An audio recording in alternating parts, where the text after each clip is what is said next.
Halo semuanya, selamat pagi, selamat siang, selamat malam. Assalamualaikum warahmatullahi wabarakatuh. Balik lagi bersama saya Aji Suryana selaku moderator pada presentasi kali ini. Sebelumnya saya ucapkan terima kasih kepada Ibu Rahma Nadila Sudiono SAKMAK selaku dosen pembimbing mata kuliah Auditing 1. Terima kasih telah membimbing kami selama ini. Juga tak lupa kepada teman-teman saya yang sangat saya cintai.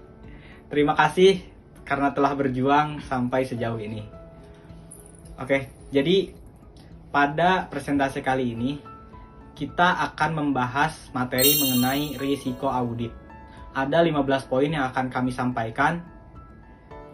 Jadi ya, untuk mempersingkat waktu atau mengefektifkan waktu, mari kita mulai pada materi. Jadi di sini saya akan menyampaikan beberapa pengertian audit menurut beberapa ahli. Yang pertama, menurut Agus, audit adalah suatu pemeriksaan yang dilakukan secara kritis dan sistematis oleh pihak independen terhadap laporan keuangan yang telah disusun oleh manajemen, beserta catatan-catatan dan bukti pendukungnya, dengan tujuan untuk memberikan pendapat mengenai kewajaran laporan keuangan tersebut. Yang kedua, menurut Mulyadi, audit adalah suatu proses sistematik untuk memperoleh dan mengevaluasi bukti secara objektif mengenai pernyataan-pernyataan tentang kegiatan dan kejadian ekonomi dengan tujuan untuk menetapkan tingkat kesesuaian setara pernyataan-pernyataan tersebut dengan kriteria yang telah ditetapkan, serta penyampaian hasil-hasil kepada pemakai yang berkepentingan. Jadi audit itu adalah pemeriksaan secara sistematis dan independen terhadap laporan keuangan, catatan, dan bukti pendukungnya yang dilakukan oleh pihak yang independen atau auditor dengan tujuan memberikan pendapat mengenai kewajaran laporan keuangan tersebut secara luas. Audit juga bisa berarti sebuah evaluasi terhadap suatu organisasi, sistem proses, atau produk. Audit memiliki beberapa aspek penting.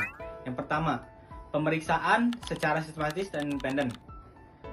Maksudnya itu audit yang dilakukan dengan prosedur yang terstruktur dan dilakukan oleh pihak yang tidak memiliki kepentingan pribadi dalam entitas yang diaudit. Yang kedua, fokus pada laporan keuangan. Audit seringkali berfokus pada pemeriksaan laporan keuangan untuk memastikan penyajiannya yang wajar agar Oke, yang kedua itu aspek pada audit itu fokus pada laporan keuangan.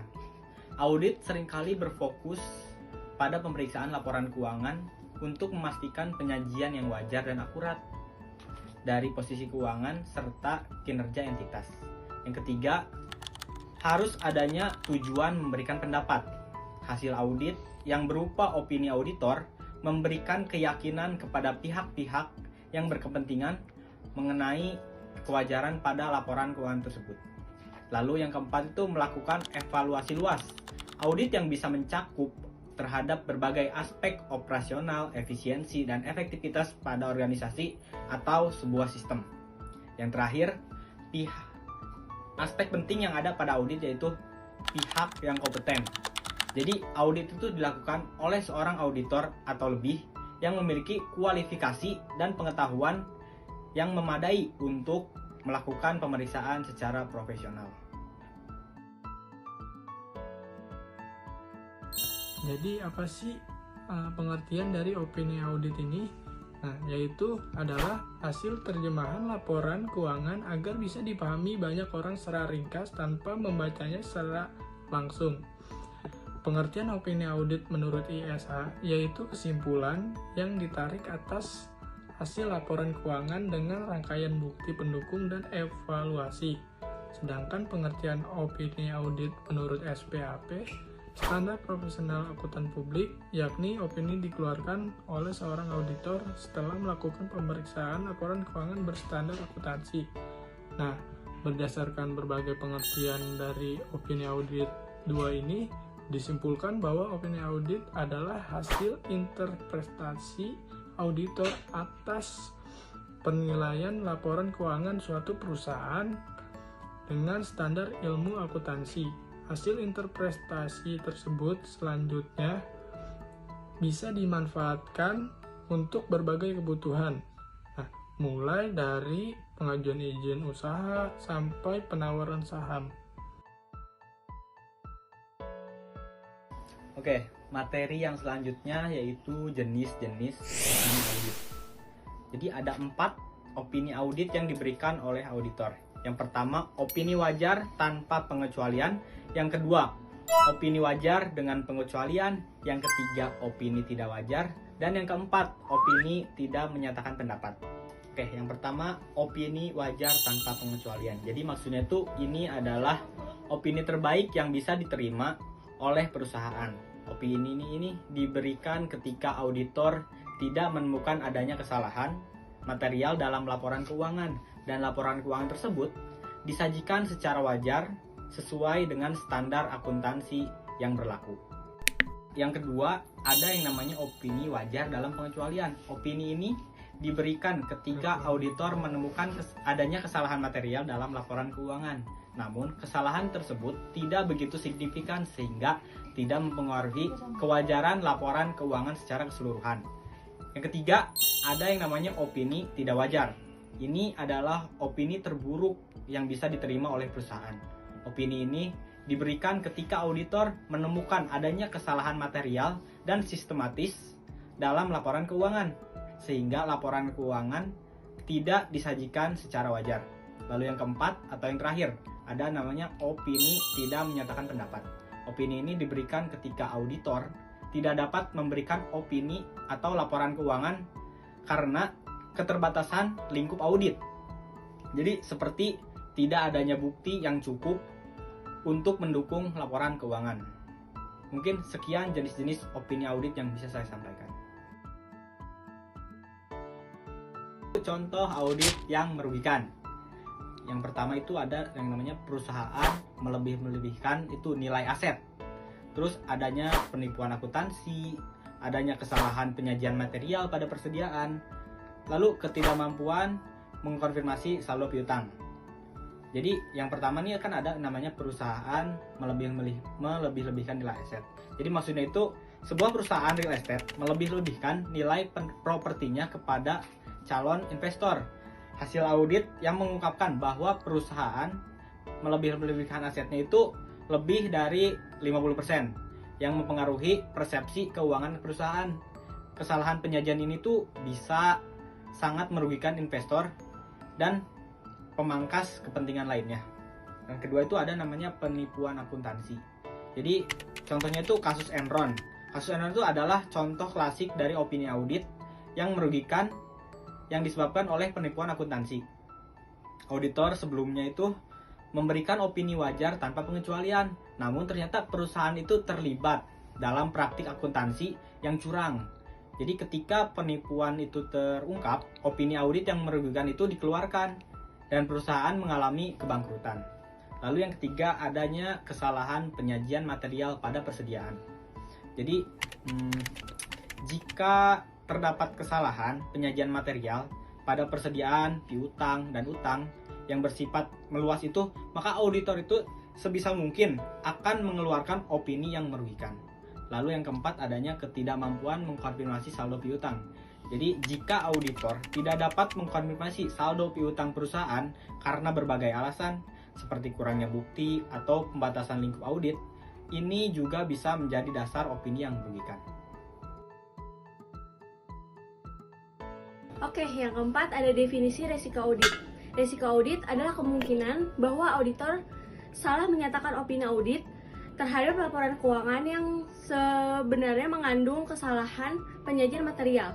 Dengan kata lain, ini adalah resiko bahwa auditor tidak menemukan kesalahan atau kecurangan dalam laporan keuangan yang seharusnya mereka temukan.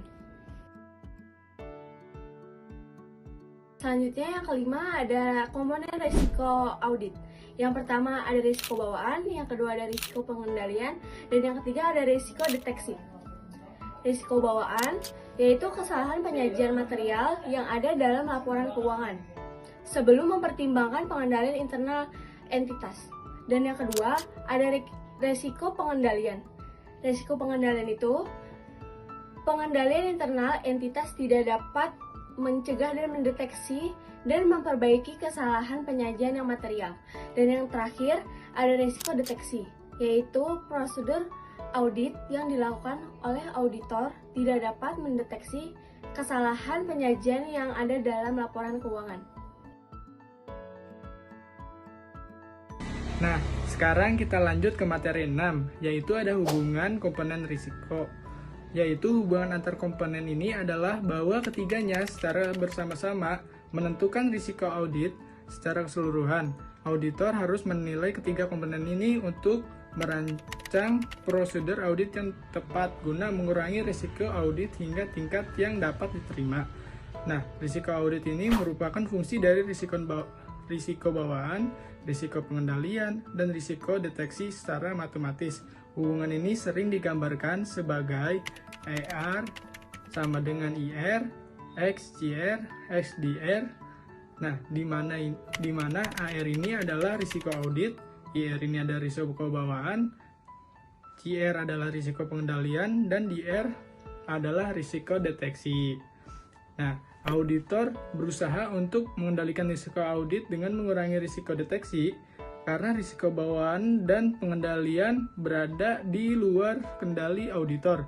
Dengan mengurangi risiko deteksi melalui prosedur audit yang ekstensif. Nah, auditor ini dapat menurunkan risiko audit secara keseluruhan. Sekian dari saya. Model risiko audit dalam tahap perencanaan. Model risiko audit adalah alat konseptual yang digunakan auditor untuk mengidentifikasi, mengevaluasi, dan menanggapi risiko salah saji material dalam laporan keuangan. Model ini membantu auditor dan melaksanakan prosedur audit yang efektif dan efisien. Selanjutnya ada penerapan dalam perencanaan audit. Yang pertama, penilaian risiko bawaan. Auditor mengevaluasi risiko bawaan untuk setiap asersi signifikan dengan mempertimbangkan faktor-faktor seperti kompleksitas transaksi, lingkungan industri, dan kelemahan pengendalian internal yang teridentifikasi. Yang kedua ada penilaian risiko pengendalian. Auditor menilai efektivitas pengendalian internal entitas dalam mencegah atau mendeteksi salah saji material. Nah, sekarang kita lanjut ke materi 6, yaitu ada hubungan komponen risiko. Yaitu hubungan antar komponen ini adalah bahwa ketiganya secara bersama-sama menentukan risiko audit secara keseluruhan. Auditor harus menilai ketiga komponen ini untuk merancang prosedur audit yang tepat guna mengurangi risiko audit hingga tingkat yang dapat diterima. Nah, risiko audit ini merupakan fungsi dari risiko bawaan, risiko pengendalian, dan risiko deteksi secara matematis. Hubungan ini sering digambarkan sebagai ER sama dengan IR, X, CR, X, DR.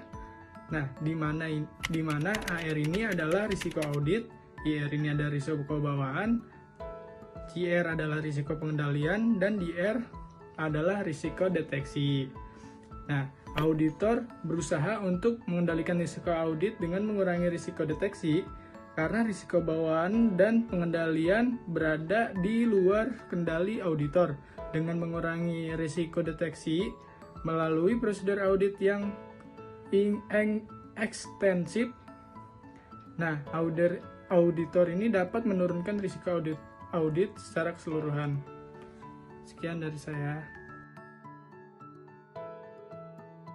Baik, selanjutnya yang ke-8 ada resiko audit yang dapat diterima atau acceptable audit risk.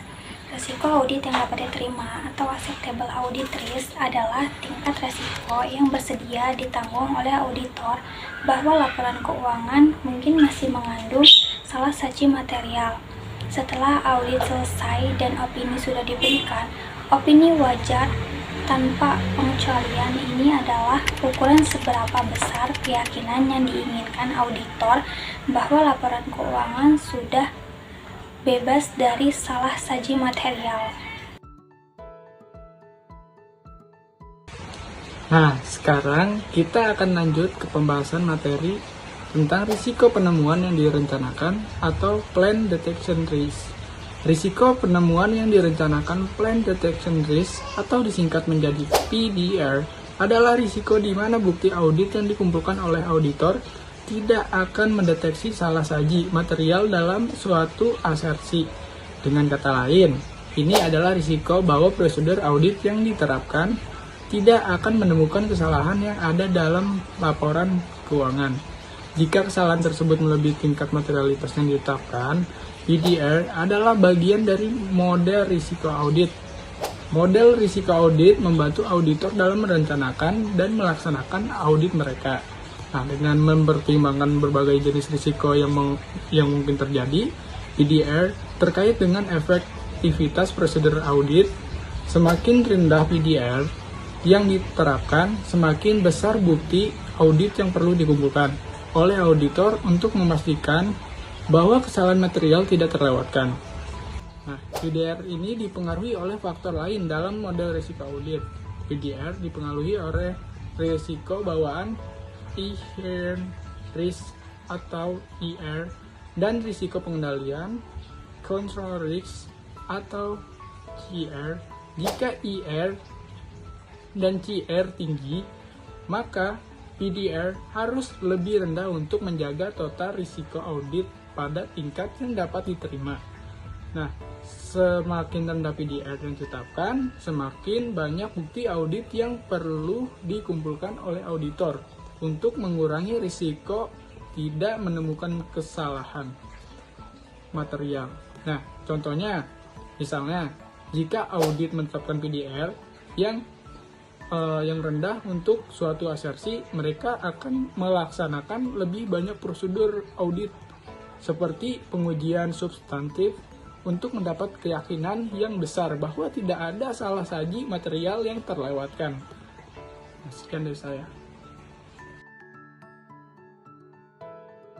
Selanjutnya ada risiko untuk segmen dan kesulitan dalam pengukurannya. Risiko dalam konteks segmentasi atau segmentasi risiko mengacu pada potensi kerugian atau dampak negatif yang mungkin timbul dari perbedaan karakteristik atau perilaku dalam setiap segmen.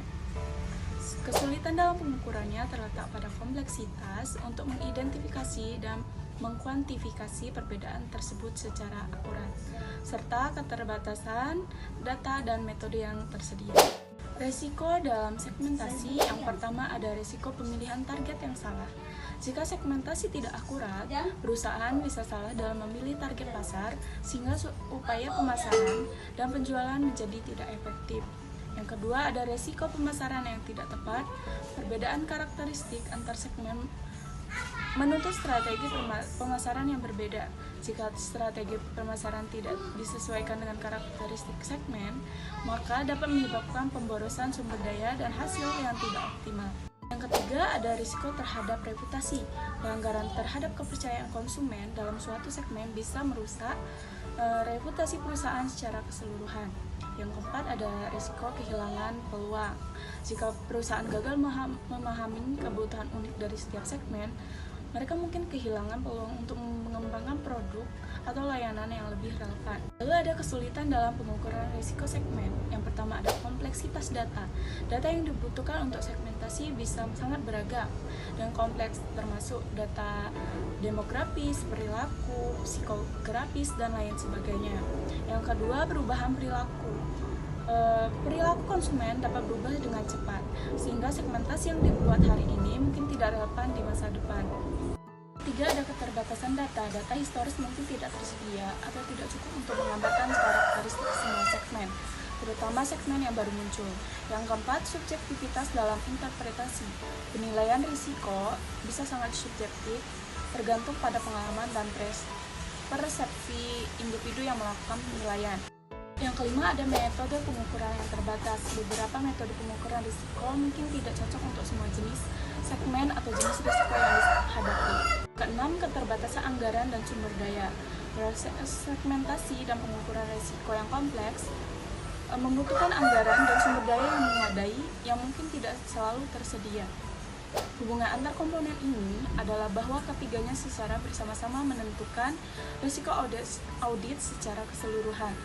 Auditor harus menilai ketiga komponen ini untuk merancang prosedur audit yang tepat guna mengurangi risiko audit hingga tingkat yang dapat diterima. Selanjutnya adalah materi ke-11, yaitu keterbatasan pengukuran dalam penerapan model risiko audit. Untuk penerapannya ini terdapat beberapa keterbatasan pengukuran yang perlu diperhatikan. Keterbatasan ini dapat mempengaruhi efektivitas dan keandalan audit secara keseluruhan. Beberapa keterbatasan tersebut meliputi yang pertama ada keterbatasan pemilihan sampel. Audit biasanya tidak memeriksa seluruh transaksi atau data, melainkan menggunakan sampel. Keterbatasan ini dapat menyebabkan auditor tidak mendeteksi kesalahan atau kecurangan yang ada dalam bagian data yang tidak termasuk dalam sampel. Yang kedua adalah keterbatasan proses audit. Proses audit yang diterapkan mungkin tidak selalu efektif dalam mendeteksi semua jenis kesalahan atau kecurangan. Beberapa kesalahan mungkin tidak terdeteksi karena sifatnya yang tersembunyi atau karena keterbatasan waktu dan sumber daya. Yang ketiga ada keterbatasan pengendalian internal. Pengendalian internal yang diterapkan oleh perusahaan mungkin tidak sempurna dan memiliki kelemahan. Kelemahan ini dapat menyebabkan auditor tidak dapat sepenuhnya mengandalkan pengendalian internal dalam menilai risiko. Selanjutnya, yang keempat yaitu keterbatasan penilaian manusia. Auditor juga merupakan manusia yang memiliki keterbatasan dalam penilaian. Kesalahan penilaian ini dapat terjadi dalam berbagai tahap audit, mulai dari pengumpulan bukti hingga penarikan kesimpulan. Selanjutnya yaitu materi ke-12 tentang kertas kerja perencanaan bukti pengujian terinci atas saldo. Kertas kerja perencanaan bukti pengujian terinci atas saldo adalah dokumen yang berisi rencana dan prosedur yang akan digunakan auditor untuk mengumpulkan bukti terkait saldo akun pada laporan keuangan. Dokumen ini mencakup rincian langkah-langkah yang akan diambil auditor untuk menguji kendala saldo akun, seperti konfirmasi saldo piutang, pemeriksaan fisik persediaan, dan juga pemeriksaan kontrak uang. Oke, hal-hal yang perlu diperhatikan pada kertas kerja perencanaan pengujian terinci atas saldo. Ada 6 hal. Yang pertama, evaluasi faktor materialitas dan risiko audit. Yang kedua, ada penetapan tujuan audit berkaitan saldo. Yang ketiga, penetapan prosedur audit. Yang keempat, penetapan ukuran sampel. Yang kelima, penetapan item yang akan diuji. Dan yang keenam, penempatan waktu pelaksanaan pengujian. Oke, yang pertama, evaluasi faktor materialitas dan risiko audit. Jadi, auditor harus mempertimbangkan materialitas dan risiko audit yang terkait dengan setiap akun yang akan diuji. Yang kedua, penetapan tujuan audit berkaitan saldo. Tujuan audit ini mencakup keberadaan, kelengkapan, keakuratan, klasifikasi, cut-off, tin in detail, nilai yang dapat direalisasi, dan hak serta kewajiban. Yang ketiga ada penetapan prosedur audit. Auditor harus merinci prosedur audit yang akan dilakukan untuk setiap tujuan audit. Dan yang keempat, ada penetapan ukuran sampel. Auditor harus menentukan ukuran sampel yang akan diuji untuk setiap prosedur audit. Yang kelima, penetapan item yang akan diuji. Auditor harus menentukan item spesifik dalam saldo akun yang akan diuji. Dan yang keenam, penetapan waktu pelaksanaan audit pengujian. Auditor harus menetapkan waktu pelaksanaan pengujian untuk setiap bulan prosedur audit.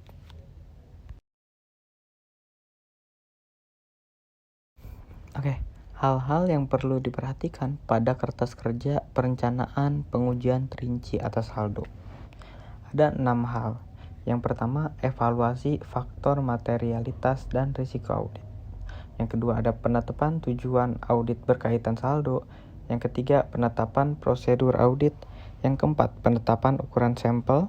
Yang kelima, penetapan item yang akan diuji. Dan yang keenam, penempatan waktu pelaksanaan pengujian. Oke, yang pertama, evaluasi faktor materialitas dan risiko audit. Jadi, auditor harus mempertimbangkan materialitas dan risiko audit yang terkait dengan setiap akun yang akan diuji. Yang kedua, penetapan tujuan audit berkaitan saldo. Tujuan audit ini mencakup keberadaan, kelengkapan, keakuratan, klasifikasi, cut-off, tin in detail, nilai yang dapat direalisasi, dan hak serta kewajiban. Yang ketiga ada penetapan prosedur audit. Auditor harus merinci prosedur audit yang akan dilakukan untuk setiap tujuan audit. Dan yang keempat, ada penetapan ukuran sampel. Auditor harus menentukan ukuran sampel yang akan diuji untuk setiap prosedur audit. Yang kelima, penetapan item yang akan diuji. Auditor harus menentukan item spesifik dalam saldo akun yang akan diuji. Dan yang keenam, penetapan waktu pelaksanaan pengujian. Auditor harus menetapkan waktu pelaksanaan pengujian untuk setiap bulan prosedur audit. Sekarang kita masuk pada materi yang ke-13, yaitu hubungan risiko, materialitas, dan bukti audit. Jadi, materialitas, risiko audit, dan bukti audit memiliki hubungan yang sangat erat dalam proses audit. Materialitas adalah besaran salah saji yang dapat mempengaruhi keputusan pengguna laporan keuangan. Risiko audit adalah risiko auditor tidak dapat mendeteksi salah saji material. Bukti audit adalah informasi yang digunakan auditor untuk mengevaluasi kewajaran penyajian. Semakin rendah tingkat materialitas, semakin banyak bukti audit yang dibutuhkan. Dan semakin tinggi risiko audit yang bersedia diterima, maka akan semakin banyak bukti audit yang diperlukan. Mengevaluasi hasil pengujian audit, yakni sebuah proses menilai keandalan dan kecukupan bukti audit yang telah dikumpulkan untuk mendukung kesimpulan audit. Ini melibatkan peninjauan kembali prosedur audit yang telah dilakukan, membandingkan bukti audit dengan kriteria yang ditetapkan, dan mengevaluasi apakah bukti tersebut cukup tepat untuk mendukung pendapatan audit. Langkah-langkah dalam mengevaluasi hasil pengujian audit. Yang pertama adalah memastikan kecukupan dan ketepatan bukti audit, di mana auditor ini harus bisa memastikan bahwa bukti audit yang dikumpulkan itu cukup dan relevan untuk mendukung kesimpulan audit. Yang kedua yaitu mengevaluasi temuan audit, di mana auditor ini harus mengevaluasi setiap temuan audit, termasuk kesalahan, penyimpangan, atau indikasi kecurangan untuk menentukan dampak potensialnya terhadap laporan keuangan. Yang ketiga yang mengevaluasi materialistis, di mana auditor juga harus mempertimbangkan materialistis temuan audit, baik secara kuantitatif maupun kualitatif, untuk menentukan apakah temuan tersebut signifikan dan memerlukan perbaikan. Yang keempat ada menentukan opini audit. Berdasarkan evaluasi hasil pengujian, auditor itu harus menentukan opini audit yang sesuai, apakah wajar tanpa pengecualian, wajar dengan pengecualian, tidak wajar, atau menolak memberikan pendapat. Dan yang terakhir ada menyusun laporan hasil audit, di mana laporan hasil audit ini harus menyajikan temuan audit secara jelas dan ringkas, serta opini audit yang diberikan oleh auditor. Selanjutnya materi yang ke-15 yaitu ada contoh kasus risiko audit, di mana yang pertama ada penggelembungan pendapatan. Sebuah perusahaan mungkin mencatat pendapatan lebih tinggi dari yang seharusnya untuk memenuhi target atau menarik investor. Auditor yang tidak cermat dalam memeriksa bukti transaksi, penjualan, dan piutang dapat gagal mendeteksi kecurangan ini, sehingga laporan keuangan yang dihasilkan tidak akurat. Contoh kasusnya itu ada skandal Enron, di mana perusahaan mencatat pendapatan fiktif untuk menutupi kerugian. Lalu yang kedua ada kesalahan pencatatan persediaan, di mana kesalahan dalam pencatatan persediaan itu seperti overstate atau pencatatan berlebih, atau understate yaitu pencatatan kurang, dapat menyebabkan salah saji dalam laporan keuangan. Auditor perlu melakukan pemeriksaan fisik, persediaan, dan pengujian atas pencatatan persediaan untuk memeriksa keakuratan informasi. Contoh kasusnya itu ada kasus PT Kimia Farma Tbk, di mana terdapat kesalahan pencatatan persediaan dan penjualan yang menyebabkan penggelembungan laba. Lalu yang ketiga ada kelemahan pengendalian internal. Jika perusahaan memiliki sistem pengendalian internal yang lemah, risiko salah saji dalam laporan keuangan menjadi lebih tinggi. Auditor perlu mengevaluasi efektivitas pengendali internal dan menguji prosedur yang relevan untuk memastikan bahwa resiko tersebut dapat diminimalkan. Contoh kasusnya yaitu kasus di mana seorang karyawan dapat melakukan pengeluaran kas fiktif karena tidak adanya pengendalian yang memadai. Selanjutnya yang keempat ada ketidakpatuhan terhadap standar akuntansi, di mana ketidakpatuhan terhadap standar akuntansi yang berlaku yaitu contohnya ada PSAK atau IFRS dapat menyebabkan salah saji dalam laporan keuangan. Auditor harus memastikan bahwa perusahaan telah menerapkan standar akuntansi yang benar dan konsisten. Contoh kasusnya yaitu pelanggaran standar audit atau SA oleh auditor dalam audit laporan keuangan Garuda Indonesia. Lalu yang terakhir ada korupsi dan penipuan. Resiko korupsi dan penipuan dalam perusahaan dapat menyebabkan salah saji material dalam laporan keuangan. Auditor perlu menerapkan skeptisme profesional dan melakukan pengujian yang tepat untuk mendeteksi indikasi adanya kecurangan. Contoh kasusnya di sini ada kasus korupsi di PT KAI yang melibatkan penggelembungan persediaan dan perjualan. Kesimpulan, pemahaman yang mendalam tentang risiko audit dan opini auditor sangat penting untuk menjamin kualitas dan keakuratan laporan keuangan yang diaudit. Risiko audit yang tinggi dapat mempengaruhi opini auditor, dan sebaliknya, opini auditor mencerminkan kualitas pengendalian internal perusahaan. Auditor harus mempertimbangkan berbagai komponen risiko, menetapkan tingkat risiko yang dapat diterima, dan merencanakan audit secara cermat. Opini audit sangat bergantung pada pengelolaan risiko serta hasil evaluasi terhadap materialitas, bukti audit, dan pengujian yang dilakukan. Dengan memahami hubungan erat antara risiko audit dan opini auditor, auditor dapat memberikan opini yang tepat dan dapat dipercaya bagi para pemangku kepentingan.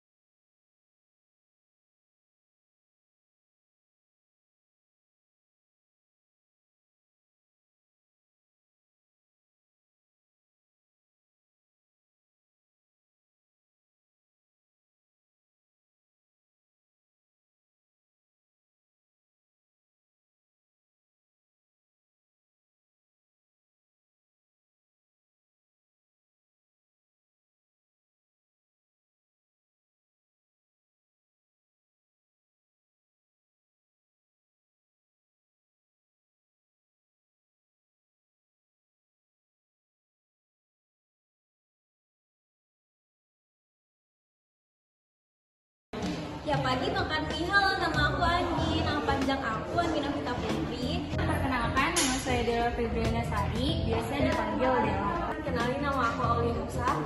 Nama saya Angga Pramana. Kenalin, aku Erlin Diah Ayu Kataningrum. Perkenalkan, nama aku Neneng Selvia. Perkenalkan, nama saya Manur Putra Erlangga. Halo semuanya, nama aku Aji Suryana. Walaupun mukaku terlihat tua dan dewasa, tapi umurku masih 19 tahun. Perkenalkan, nama aku Sarti Kalina. Aku Anissa Nurandira, biasa dipanggil Ica. Aku suka banget kopi, kayak I love coffee till I die. Hobi saya yang pertama itu K-pop, terus ngedrakor. Terus saya tuh hobinya sama kayak temen saya, Aul. Saya suka baca novel, terus baca Aul. Aku mempunyai hobi badminton, main biliar, dan juga bermain basket. Hobi saya bermain badminton, sama baca manga, novel, dan lain-lain, sama baca sejarah juga. Sama kayak Kak Dela, aku suka membaca Aul, tapi Aulnya yang sedih-sedih. Hobi aku traveling, tapi kalau lagi mager hobi aku rebahan. Saya baru aja nih ulang tahun di umur ke-20. Kalau kalian belum kenal aku, ya wajar karena aku bukan artis, bukan seleb. Tapi setelah nonton video ini, kita bisa kenalan. 1. Hobi saya bermain sepak bola dan bermain game. Hobi aku nonton drakor. Judul drakor yang sering aku lihat, Lovely Runner. Satu lagu yang lagi saya dengerin banget dari Hindia, judulnya Siapa Yang Akan Datang ke Pemakaman Nanti. Serem ya. Tukar untuk audit langsung. Pusing,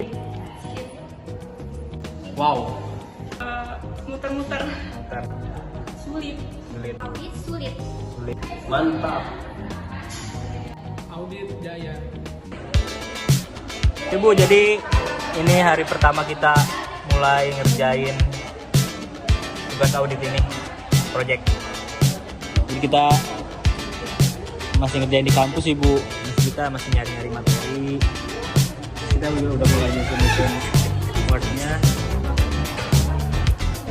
Kita beberapa orang ini.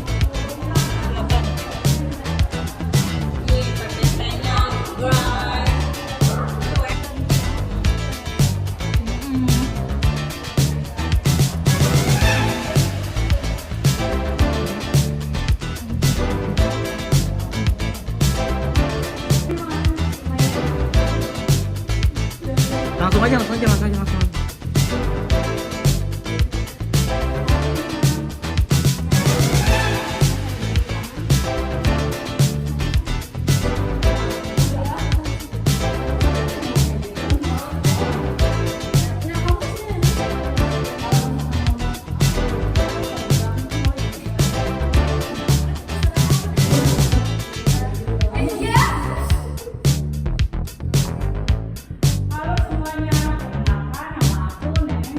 Woi, lu mah kok nyampe well yang bener well daripada lu gua